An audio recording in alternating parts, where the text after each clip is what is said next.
A pleasure to meet all at last, and welcome back to Films I'm Willing to Talk About Again. So for this particular Tuesday, what we're going to do here is cover the Charlotte's Web series for the second time now.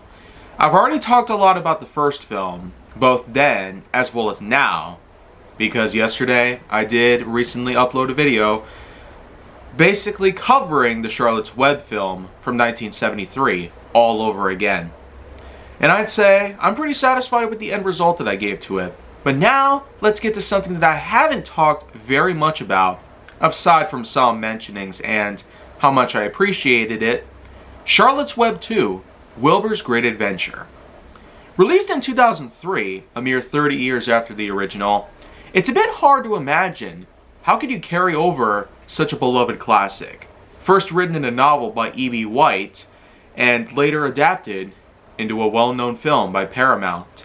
Well, the thing is, it might not have Japanese-American animator Iwao Tokado, but it does in fact have some decent, recognizable bits and pieces. First off, this was directed by Mario Peluso, who was not very well known, apart from some instances like series such as Johnny Quest and Holly Hobbie, and even the somewhat obscured The Halloween Tree from 1993.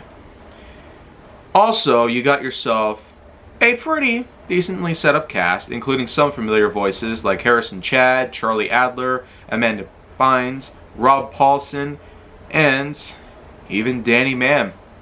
And who could even forget? Jimmy Neutron's own Debbie Derryberry also is in this film.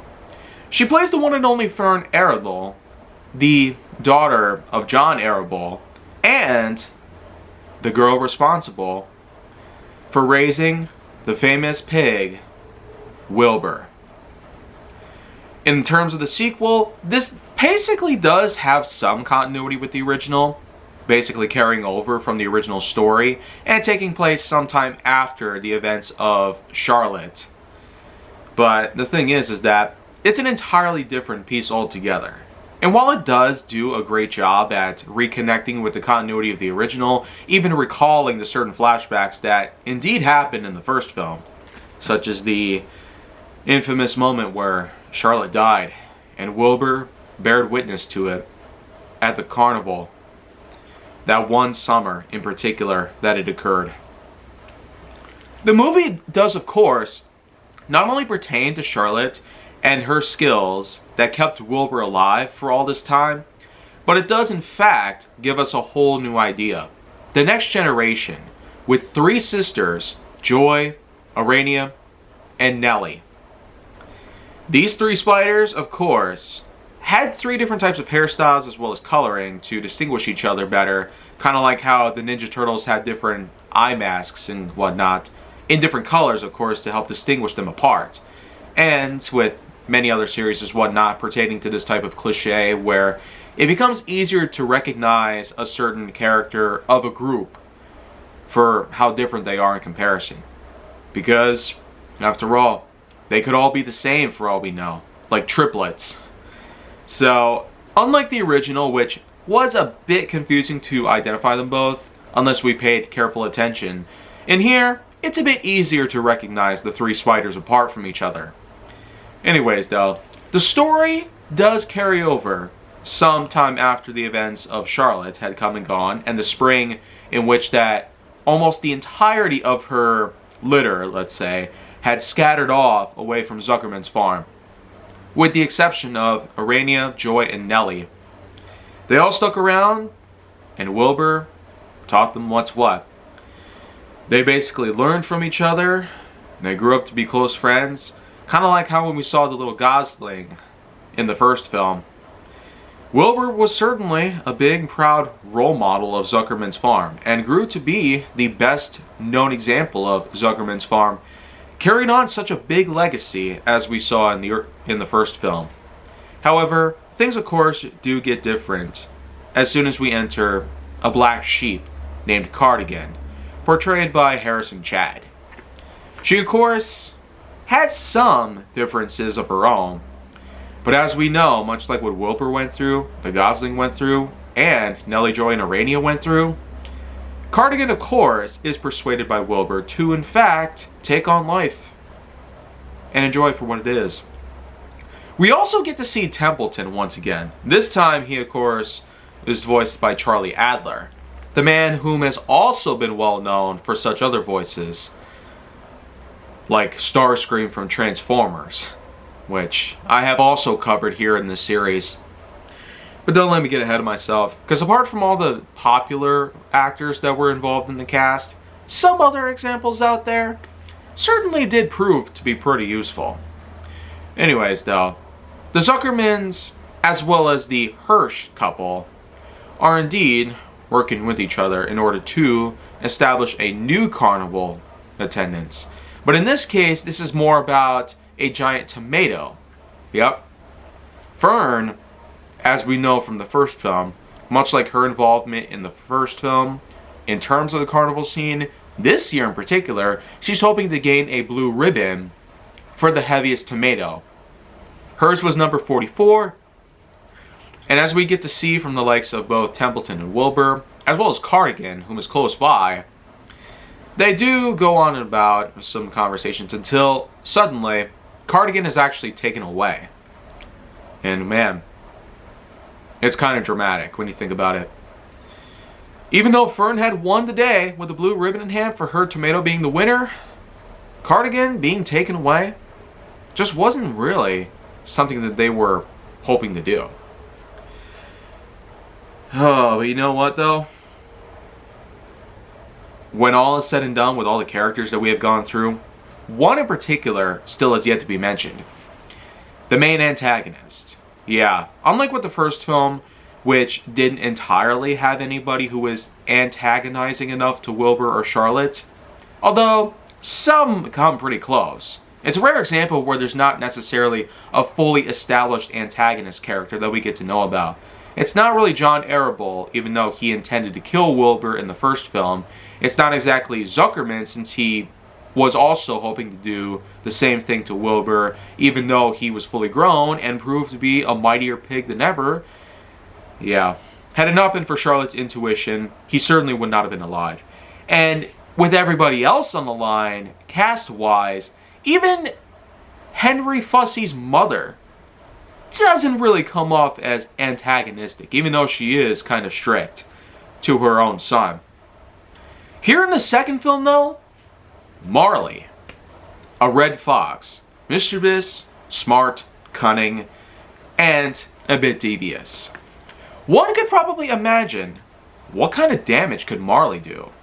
Well, to tell you the truth, this particular character is something to not be underestimated.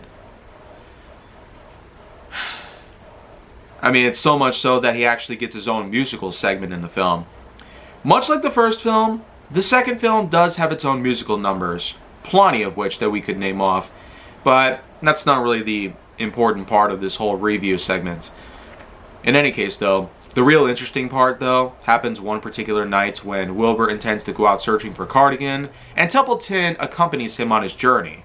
However, they run into a bit of a pickle after Wilbur's foot gets stuck, and even though Templeton ends up helping him out under the condition that he is to be provided with some rations for 2 weeks, well, Wilbur gets freed, but he ends up getting in a bit of a mess.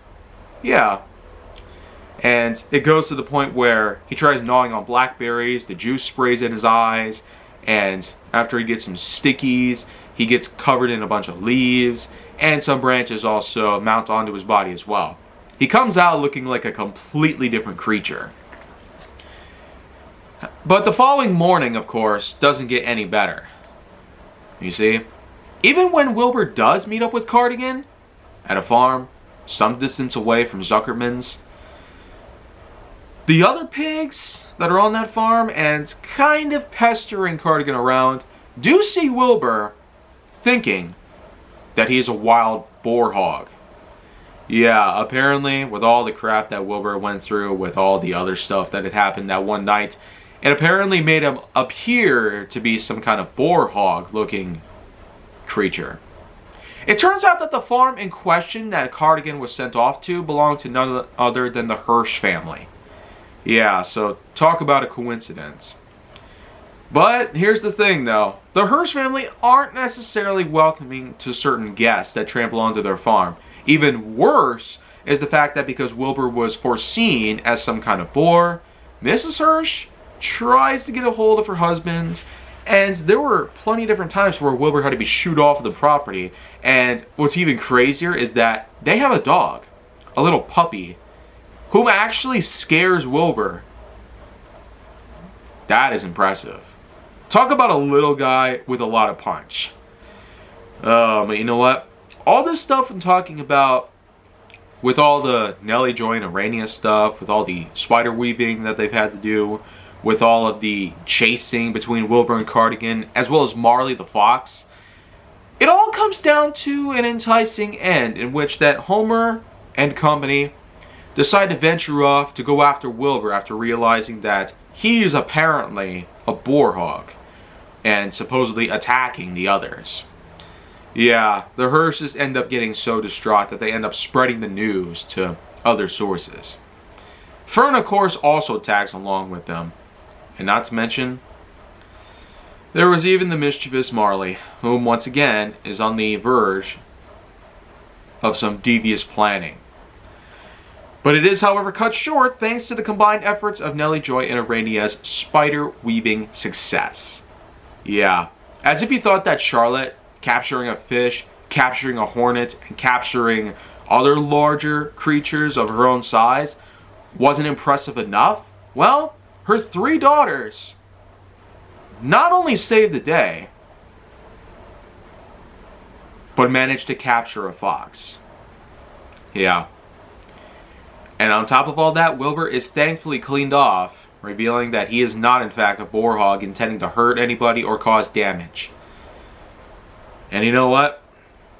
With the fact that I have seen this film many different times in my life, and have also given my own,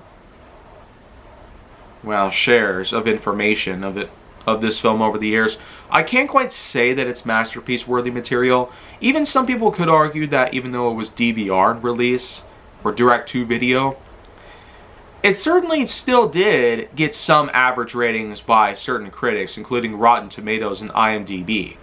But as for my own assessment, it's probably nothing like the first film in terms of what it can tell us story-wise, but the fact that it keeps up with continuity is a sequel to the first film, and allowing us to forge a new adventure with Wilbur and Fern and Zuckerman and company, all the familiar characters that we've seen from the first film, it really is something worth looking up to.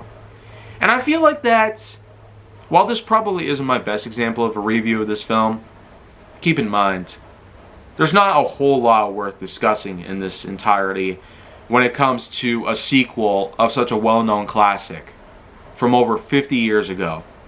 And even more so knowing the fact that there were plenty of other examples of 2003 related media that came out that were way more popular, it probably is more of the overwashing effect in which that Wilbur's Great Adventure might not have gotten the attention it deserved because it was overshadowed by a multitude of different successors.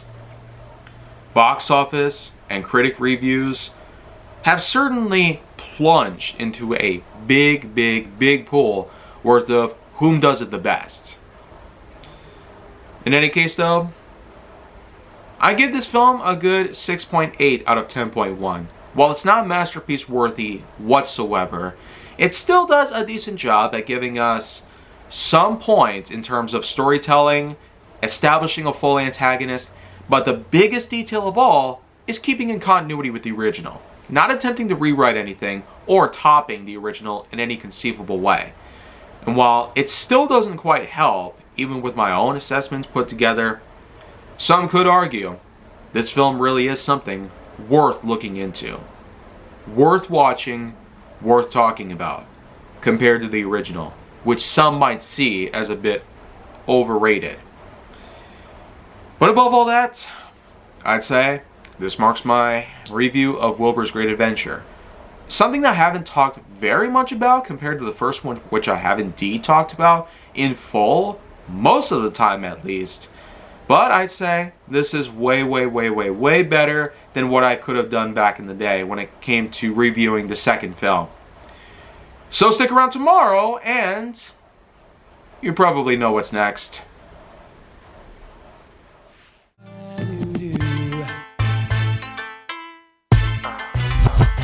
Whatever I want, I usually get, and I'm thinking I want you.